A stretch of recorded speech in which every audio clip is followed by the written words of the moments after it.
aphids. We've got aphids. Hey, what's going on, everybody? It has been a while since I've made a video. I was sick for a bit and I lost my voice and couldn't talk very much. And so now there's so much to talk about. And today I want to talk about aphids. But first, big news in our gardening channel. We got a new audio device. Notice in the last video that our audio was very poor, and we said let's get a device to record our audio better. And so I just recorded a nice video about aphids, and I realized that the audio was not working. So much for that. So here's my second attempt at making a video about aphids. Now, if you've gardened in Calgary, Canada, or any other similar place, I'm sure you have battled with aphids. And boy, these guys are aggressive. They can take out your plant or even a tree if it's a young tree. Definitely they will take out your harvest, and they're just not fun to deal with. They multiply very quickly, and if you don't catch them early on, oh boy, it is tough to get rid of them. And that is actually the first thing that we noticed, is that when you have an aphid outbreak, you deal with it as soon as you can and be as aggressive as the aphids themselves.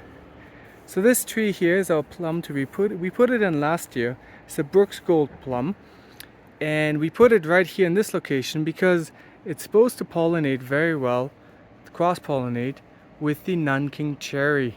Now, Nanking cherry this year, actually, it was doing so well. We had lots of flowers on it, and you can see it's super healthy, lots of growth. But we had a late frost this spring, and it just zapped off all of those flowers. So we had no harvest this year from this tree, but the tree is looking great, and we've never had an aphid problem with it. But last year we put this plum here, hopes to increase our production of not just the cherries, but also have some plums. And so we completely neglected this tree this spring. No excuses, we just didn't look at it. We didn't have much time, with our newborn, who is 1 year old now, by the way. Time flies. But this spring we didn't have time. And one day we looked at this tree and saw it was fully infected with aphids, covered. And I thought I was going to lose the tree. And so today I want to talk about what it is I did to mitigate the issue, to battle them, and save this tree. So first of all, the aphids we had here were these thick plum green aphids. They're very aggressive, they multiply fast, and they eat everything of the tree, not just the flower buds, but also the leaves themselves. You can see here that entire branches were bare. There's new growth now. I'll talk about that in just a second. But these were all bare, and the tree was just entirely suffering. This year we got a new type of aphid in the greenhouse, that is smaller red aphids, and although they multiply quickly as well, we found that they only attack the flower buds, the flowers, and leave the leaves alone, and they were more manageable. But these green ones, boy, they're tough to get rid of. So the first thing that I did is I looked at the tree and see how bad it is. And now I don't have footage of that, but at the time you could see aphids just running up and down this branch. And not just aphids, ants, lots and lots of ants. So these ants actually farm the aphids, and it's a bit of a synergy for the two. The ants protect the aphids, and the aphids, they secrete some kind of fluid that the ants like to eat. So the very first thing that I did is I applied a protective barrier. It's called a tree grease, right around at the stump of the tree. So it's this product here. The generic name is just tree grease. Get the English side here. And so you put a piece of cardboard, comes with it, this tape cardboard. You put it around the base here, and it's tough to see now. It's so covered in, so you can see it here to here. And you put the grease around it, and any bug that tries to go up it is going to get caught.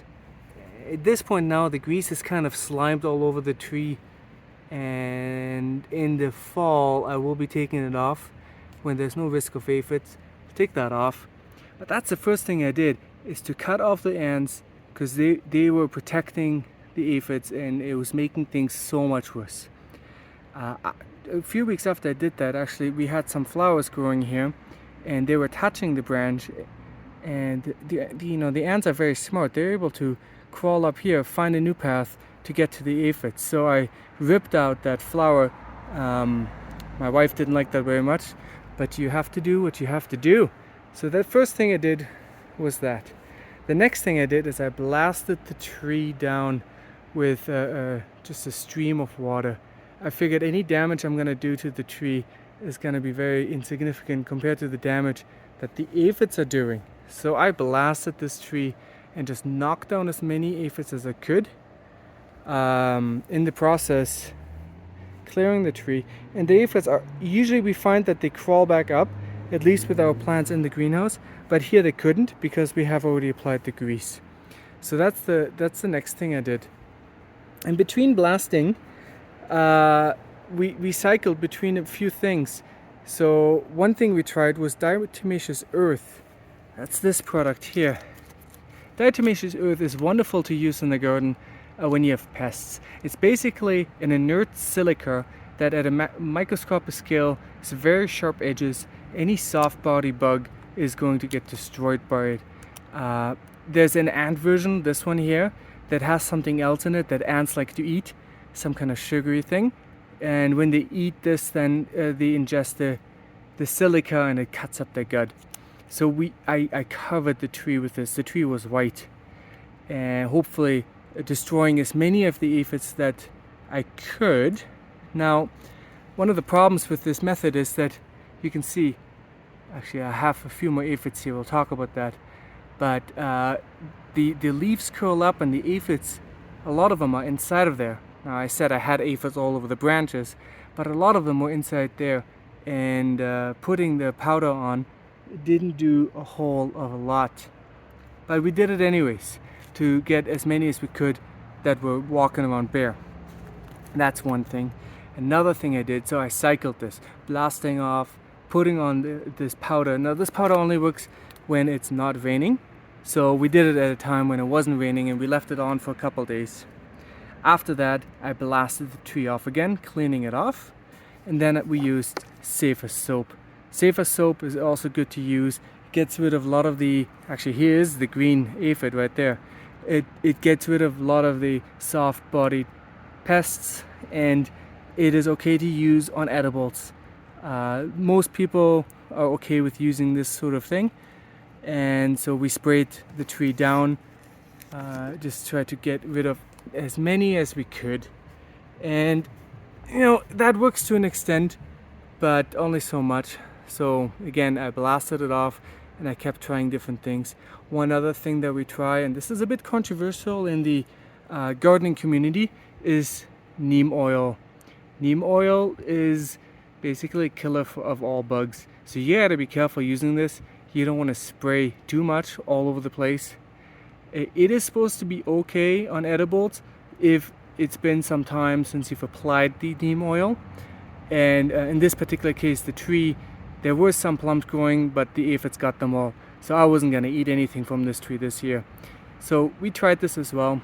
And between all of these things, so blasting them off, diatomaceous earth, Safer soap, and the neem, by the way, you have to mix it with soap and water, so it's a dilute version of it. Between all these things, it did do some things, and we're able to get the aphids under control. But the best thing that worked, other than cutting off the ants at the base, is Mother Nature, and that is with ladybugs. This tree was covered in ladybugs everywhere, crawling. They're having a feast. Young ladybugs can eat so many aphids.